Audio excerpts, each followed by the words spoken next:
রহিম। প্রিয় সাংবাদিক ভাইরা, আসসালামু আলাইকুম।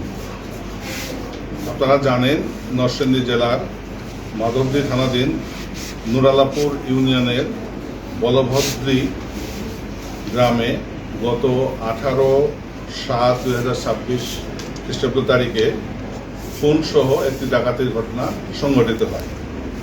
এই ঘটনায় ভিকটিমের ভাই মোহাম্মদ মনির হোসেন বাদী হয়ে 19/7/2026 খ্রিস্টাব্দে খুনসহ হত্যা মামলা মাধবদী থানায় রুজু করে এবং আপনারা জানেন যে এটি একটি চাঞ্চল্যকর ঘটনা ছিল।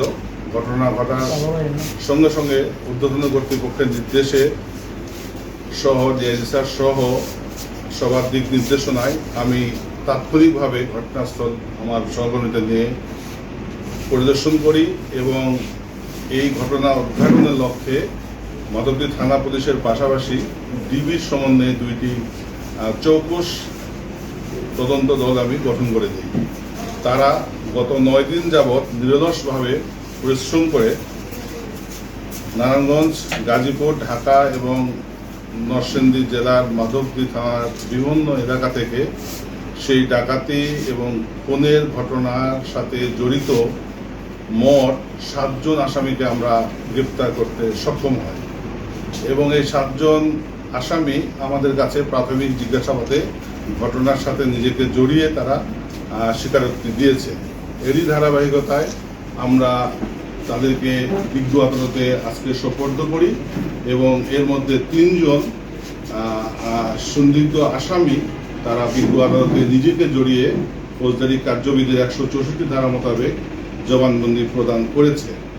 আপনারা জানেন যে এই যাদেরকে আমরা ইতিমধ্যে গ্রেপ্তার করেছি তারা প্রত্যেকেই পেশাদার চোর, ডাকাত, মাদক কারবারি, তাদের বিরুদ্ধে এই ধরনের মামলা রয়েছে।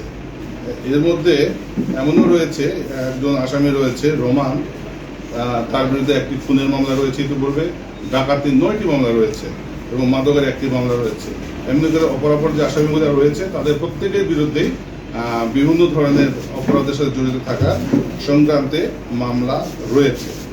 আপনারা জেনে খুশি হবেন যে আমরা অত্যন্ত দক্ষতার সহিত তথ্য প্রযুক্তির সহায়তায় এবং গোয়েন্দা তথ্যের ভিত্তিতে দ্রুততম সময়ের মধ্যে এই চাঞ্চল্যকর খুনসহ ডাকাতি ঘটনার উদ্ঘাটন করতে সক্ষম হয়েছি এবং আমরা নরসিংদীবাসীকে আশ্বস্ত করতে চাই যে নরসিংদী জেলায় কোনো ধরনের অপরাধ সংগঠন করে পার পাওয়ার সুযোগ নেই।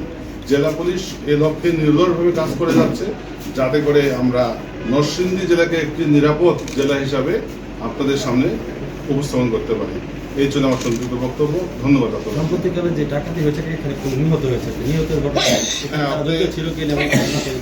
ধন্যবাদ আপনাকে। গত 30/6/26 তারিখে দিগন্ত হত্যাকাণ্ড ঘটেছিল এবং এই দিগন্ত হত্যাকাণ্ডের ঘটনায় আমরা তাৎক্ষণিকভাবে 4 জন আসামিকে আমরা গ্রেপ্তার করেছিলাম এবং আজকে যে আমরা 7 জন ধরেছি এদের মধ্যে 2 জন এই ঘটনার সাথে জড়িত রয়েছে বলে আমাদের কাছে স্বীকার করেছে এবং ওই বিগত যে 4 জন ধরেছিলাম তাদের মধ্যে 2 জন বিজ্ঞ আদালতে 164 করেছে ওই ঘটনার সাথে নিজেকে জড়িত ছিল। তাদের নাম আমরা প্রেস রিলিজে দিয়ে দিব। এছাড়াও আপনারা জানেন ইতিপূর্বে 11/7/2026 তারিখেও কাঠালে একটি ডাকাতির ঘটনা সংঘটিত হয়েছিল। সেই ডাকাতির ঘটনায় আমরা ইতিপূর্বে 4 জনকে গ্রেপ্তার করেছিলাম এবং আজকে যে আমরা 7 জনকে গ্রেপ্তার করেছি এই 7 জনের মধ্যেও 6 জন ওই ঘটনায় জড়িত ছিল। অর্থাৎ এরা একটি সংঘবদ্ধ ডাকাত দল। এরা নরসিংদী সহ পার্শ্ববর্তী জেলার বিভিন্ন জায়গায় তারা ডাকাতি করে থাকে। তো আপনাদের সহায়তায় এবং আমাদের ঐকান্তিক প্রচেষ্টায় নরসিংদী জেলা পুলিশ এই ডাকাতদের পুরো টিমকে গ্রেপ্তার করতে সক্ষম হয়েছে। ধন্যবাদ। ডাকাতদের বাড়ি কোথায়? যারা 7 জনের মধ্যে কয়জন স্বীকারোক্তিমূলক জবানবন্দি দিয়েছে তাদের বাড়ি কোথায় স্যার? এদের মধ্যে 3 জন স্বীকারোক্তিমূলক জবানবন্দি আজকে এই 18 তারিখে ঘটনায় দিয়েছে আর ইতিপূর্বে ডাকাতির ঘটনায় তারা 2 জন স্বীকারোক্তিমূলক জবানবন্দি দিয়েছিল। আর এদের ম্যাক্সিমাম বাসায় হচ্ছে আমাদের মাধবদী এলাকায় এবং 2 জন রয়েছে নারায়ণগঞ্জের 2500। ধন্যবাদ আপনাদেরকে।